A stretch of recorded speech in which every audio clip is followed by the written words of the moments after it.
Hello students, I hope you are doing fine. जो हमारा chapter three है उसका नाम है discovering tut the saga continues. Now it is written by A.R. William. इस chapter में एक इजिप्ट के बहुत ही फेमस किंग जिसके बारे में हमने काफ़ी बार शायद सुना होगा, उनके बारे में दिया गया है, उनके बर्थ के बारे में, वो किंग बने और उसके बाद क्या क्या चीज़ें हुई, क्या क्या डिस्कवरीज निकली आफ्टर उनकी जब डेड बॉडी एक आर्कियोलॉजिस्ट ने ढूंढी, क्या क्या फैक्ट्स हमें पता चले, वो पूरा इन्फॉर्मेशन इस चैप्टर में दिया गया है बाय A.R. विलियम्स। हम इस चैप्टर को 3 पार्ट्स में डिवाइड करके देखेंगे। सबसे पहले हम देखेंगे कि किंग टट क्या थे और उनके बारे में क्या डिस्क्रिप्शन दिया है और उनके बारे में क्या इन्फॉर्मेशन दी है इस चैप्टर में। सेकेंडली हम देखेंगे कि हिस्ट्री क्या है एंड थर्डली हम देखेंगे कि उनके एंसेस्टर्स क्या है और क्या क्या साइंटिफिक फैक्ट्स हमें पता लगे। Now let us start with king Tut. जो किंग टूट थे वो बहुत ही यंग एज में at the age of 11 years वो किंग बन गए थे। तो आप सोच सकते हो वो कितनी यंग एज में एक किंग की पोजीशन पे बैठ गए थे, पर उनकी जो डेथ है वो उनके टीनेज ईयर्स में ही हो गई थी। उन्हें बहुत सारे अलग अलग नाम से बुलाया जाता था, बट 2 नाम उन्होंने खुद अपने रखे थे, वो था तुतनखामुन एंड तुतनखातेन। आप देखोगे आगे का तुतन दोनों में सेम है, पीछे का आमुन एंड आतेन चेंज हुआ है। What is Amun? Amun means Egyptian god of sun and air and Aten means disc of the sun. जैसे हम देखते हैं हर रिलीजियन के अलग अलग बिलीफ होते हैं, अलग अलग गॉड्स को वर्शिप करते हैं एंड वे ऑफ वर्शिपिंग भी काफ़ी अलग होता है। वैसे ही जो इजिप्शियन लोग होते हैं वो सन एंड एयर को एज ए गॉड देखते थे, इसलिए उन्होंने अपने नाम के पीछे ये आमुन एंड आतेन लगाया था। मोस्टली इजिप्ट में किंग को बोलते थे pharaoh. Pharaoh means Egyptian word for king. Now आप में से कितने लोगों को ये पता है या नहीं, बट जब BC में जो ईयर्स होते थे वो बैकवर्ड काउंटिंग में होते थे। वो हम यहाँ देख सकते हैं, जैसे उनका बर्थ का ईयर है 1341 BC और उनकी डेथ हुई थी 1321 BC में। एंड आफ्टर AD वो काउंट होंगे 2001, 2002, 2003, but in BC it use to count as backward year. Back में वो काउंट होता था, वो हमें यहाँ देखने को मिला है।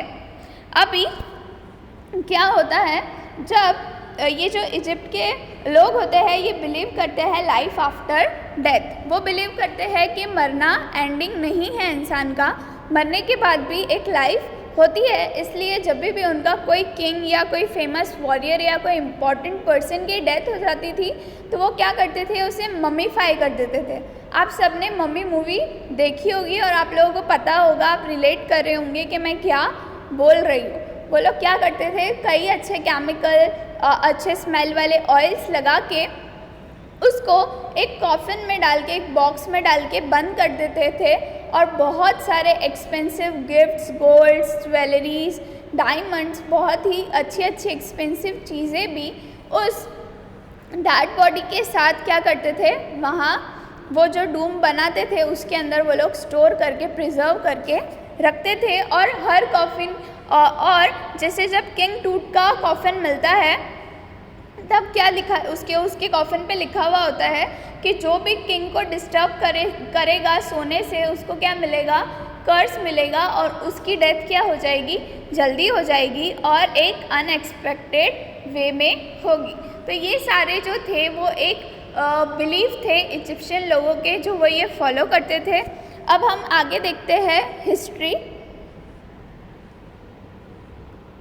क्या होता है। 1922 में एक ब्रिटिश आर्कियोलॉजिस्ट होते हैं हॉवर्ड कार्टर। अभी आर्कियोलॉजिस्ट क्या होता है, आर्कियोलॉजिस्ट वो पर्सन होता है जो पुरानी एंशियंट चीज़ों को ढूंढता है और उसके बारे में रिसर्च करता है, पता लगाता है। तो 1922 में हॉवर्ड कार्टर फर्स्ट पर्सन थे जिन्होंने 26 फीट डाउन टूम में जो किंग टूट की बॉडी मम्मीफाई करके रखी थी वो उन्होंने डिस्कवर की थी। नाउ जब उन्होंने वो बॉडी डिस्कवर की तो उन्होंने एक चीज़ डिस्कवर की कि जो वो उनका कॉफिन था किंग टूट का, वो 3 लेयर गोल्ड कॉफिन था, मतलब 3 लेयर का कॉफिन था और वो पूरा किससे बना हुआ था? गोल्ड से बना हुआ था। तो आप सोच सकते हो कि कितने रिचेस होंगे उस टाइम पे उन लोगों के पास, और उन्होंने कितना वेल्थ इस डेड बॉडी के ऊपर जो मम्मीफाई करके रखी है उसके ऊपर डाला है। जब उन्होंने वो कॉफिन डिस्कवर किया, वो बॉक्स डिस्कवर किया, तो उसके ऊपर एक कर्स लिखा हुआ था कि जो भी ये कॉफिन खोलेगा उसकी डेथ जल्दी हो जाएगी या एक अनएक्सपेक्टेड वे में हो जाएगी।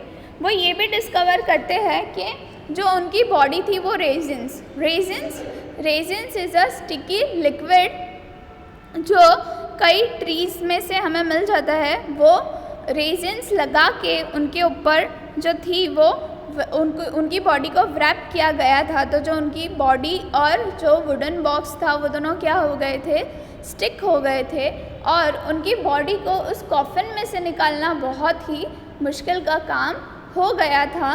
तो जो हॉवर्ड कार्टर थे उन्होंने क्या किया? उसे लिम्ब बाय लिम्ब निकालना स्टार्ट किया, अलग अलग पार्ट्स में निकालना स्टार्ट किया। इसके लिए उन्होंने ये एक्सक्यूज़ भी दिया था कि अगर ये बॉडी किसी गलत हाथ में लग जाती या किसी चोर को मिल जाती तो वो क्या करते? सोने की लालच में, गोल्ड की जो इम्पोर्टेंट ज्वेल्स थे सब उसकी लालच में बॉडी को भी लेके चले जाते, और वो लोग बॉडी की भी डिसरिस्पेक्ट करते, किंग की भी डिसरिस्पेक्ट करते। इसलिए उन्होंने क्या किया? सबसे पहले तो उन्होंने ट्राई किया, उन्होंने 149 डिग्री फ़ारेनहाइट हीट में उस बॉडी को रख दिया कि वो जो बॉक्स है उससे अलग हो जाए, बट कोई फ़र्क नहीं दिखा। तब उन्होंने लिम्ब बाय लिम्ब उसे निकालना स्टार्ट कर दिया। जब हॉवर्ड कार्टर की जो थियरी है उन्होंने क्या देखा? जो फर्स्ट लेयर ऑफ कॉफिन था उसमें गार्लैंड्स मतलब मालाएं, garlands of olive leaves, lotus petals and corn flowers मिले। उन्होंने क्या देखा? हॉवर्ड कार्टर ने क्या डिस्कवर किया कि बहुत सारे गार्लैंड्स थे, किसके? ऑलिव लीव्स के, और लोटस पेटल्स थे और कॉर्न फ्लावर्स थे। तो हम इसे देख सकते हैं कि क्या देख सकते हैं कि वो लोग कितना रिस्पेक्टफुली उन्होंने जो भी उनका रिचुअल था वो कितना रिस्पेक्टफुली उस टाइम के लोगों ने किंग टूट को गुड बाय करने के लिए या जो भी उनका रिचुअल फॉलो करने के लिए कितनी रिस्पेक्ट दी थी। फिर क्या होता है? जब फिर 1968 में एक एनाटॉमी प्रोफेसर होते हैं, वो क्या करते हैं? जो बॉडी होती है किंग टूट की उसका वो एक्सरे करते हैं। तब उन्हें रिवील होता है कि जो उनके ब्रेस्ट बोन्स थे और रिब्स थे किंग टूट के, वो बॉडी पार्ट्स क्या होते हैं? मिसिंग होती है। तो ये क्या हो जाता है? एक ट्विस्टफुल डिस्कवरी आ जाती है किंग टूट की बॉडी को लेके, और जो कर्स उसके ऊपर लिखा हुआ होता है कि जिसने भी ये बॉक्स खोला या किंग को डिस्टर्ब किया उसकी डेथ हो जाएगी। तो जो माहौल होता है वो बहुत ही एक अलग ही हो जाता है जब ये बात सामने आती है कि उनके बॉडी पार्ट्स मिसिंग थे।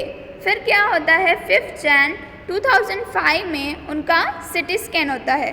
जो मैन्युफैक्चरर होते हैं साइमंस, सिटी स्कैन मशीन के मैन्युफैक्चरर, वही ये मशीन डोनेट करते हैं ताकि क्या हो, जो किंग टूट की बॉडी थी उसका अच्छे से सिटी स्कैन हो। CT scan on a dead body, और वो भी एक मम्मीफाई करी हुई डेड बॉडी में, वॉज एन इंटरेस्टिंग थिंग उस टाइम पे। कि थोड़ा अजीब लगा कि डेड बॉडी का, वो भी मम्मीफाई करी हुई इतनी पुरानी डेड बॉडी का सिटी स्कैन। सो वो फर्स्ट मम्मी थी जिसके ऊपर क्या हुआ था? सिटी स्कैन ट्राई किया गया था। और सिटी स्कैन करने का मतलब यही था कि वो अच्छी तरह से उसे स्टडी कर सके ताकि पता चले जो टीनेज एज में उनकी डेथ हुई है वो किसी ने उन्हें मार तो नहीं डाला या उनकी नेचुरल डेथ हुई थी या क्या हुआ था। जब सिटी स्कैन किया तो रिज़ल्ट सामने आए कि उनकी नॉर्मल डेथ ही हुई थी और उनके साथ कोई भी ख़राब चीज़ नहीं हुई है। So this was the history. अगर आप ईयर्स याद रखोगे तो आपके लिए ईजी हो जाएगा। सबसे पहले 1922 हॉवर्ड कार्टर, दैन 1968 एक एनाटॉमी प्रोफेसर ने उनका एक्सरे किया, दैन 5 जन 2005 को सिटी स्कैन किया गया और वो फर्स्ट मम्मीफाई बॉडी या डेड बॉडी थी जिसके ऊपर क्या किया था, सिटी स्कैन किया गया था। अब हमने क्या देखा उनके बारे में, डिस्कवरीज देखी जो हुई थी, हिस्ट्री देखी उनकी, किंग टूट के बारे में जाना। अब हम जानेंगे उनके एंसेस्टर्स के बारे में। जो एंसेस्टर्स के बारे में इसके अंदर चैप्टर दी हुई है, क्या दी हुई है, एमेनोटॉप थर्ड करके थे, वो या तो टूट के फादर थे या उनके ग्रैंडफादर थे, और उनके बाद उन्हें जिन्हें सक्सीड किया वो थे एमेनोटॉप 4। जो एमेनोटॉप 4 थे उन्होंने कुछ चेंजेस लाए थे, वो थे promoted worship of Aten, Akhenaten. ना उन्होंने क्या किया, जो एमेनोटॉप थे उन्होंने आमुन के जो वर्शिपिंग वे थे, worshipping of sun and god, उसको कम करके आटन के वर्शिप को ज़्यादा इम्पोर्टेंस दिया। आटेन मीन्स डिस्क ऑफ द सन, जो हमने देखा। उन्होंने एक और चीज़ क्या थी, उन्होंने जो कैपिटल था फ्रॉम थेबेस उसे मूव कर दिया था टू अखे आटेन, जिसे अभी फ़िलहाल के टाइम पे अमारना भी कहते हैं। उन्होंने चेंज किया था कैपिटल थेबेस से अखे आटेन, जिसको अभी अमारना भी कहते हैं। और जैसे कि आपने ऊपर देखा कि उन्होंने आटेन के वर्शिपिंग को ज़्यादा इम्पोर्टेंस दिया था, तो जो भी आमून को वर्शिप करता था या जो भी आमून की इमेजेस थी वो क्या करते थे, उसे डिस्ट्रॉय कर देते थे, अटैक कर देते थे, वो आमून को वर्शिप नहीं करने देते थे। फिर एमेनोटॉप 4 के बाद एक बहुत ही लंबे समय तक एक पर्सन आया जिन्होंने रूल किया, उसका नाम था सेमेन खारे। दैन आफ्टर दैट आए टूट। टूट ने खुद के नाम में भी वो चीज़ रखा है, तुतनखामुन। सो तुतनखामुन को क्या माना जाता है, लिविंग इमेज ऑफ आमुन, और उन्होंने आमुन को वर्शिप करने के न्यू वेज भी निकाले। जो एक और फैक्ट है कि जो ये तुतनखामुन की बॉडी थी, जो ये तुतनखामुन की बॉडी थी वो 33 इयर्स पुरानी थी, और इससे हमें काफ़ी सारे इजिप्शियन और जो रिचुअल्स थे वो भी पता चले कि वो उनके क्या रिचुअल्स थे, हमें न्यू डिस्कवरीज भी जानने को मिली। तो ये था आपका शॉर्ट एंड सिंपल चैप्टर, जिसके अंदर हमने तुतनखामुन के बारे में देखा, उसकी हिस्ट्री के बारे में देखा, और उनकी बॉडी जो मम्मीफाई होके रखी थी उसकी डिस्कवरी मिलने के बाद क्या क्या न्यू डिस्कवरीज निकली हमने वो भी देखा, और हमने उनके एंसेस्टर्स के बारे में भी देखा।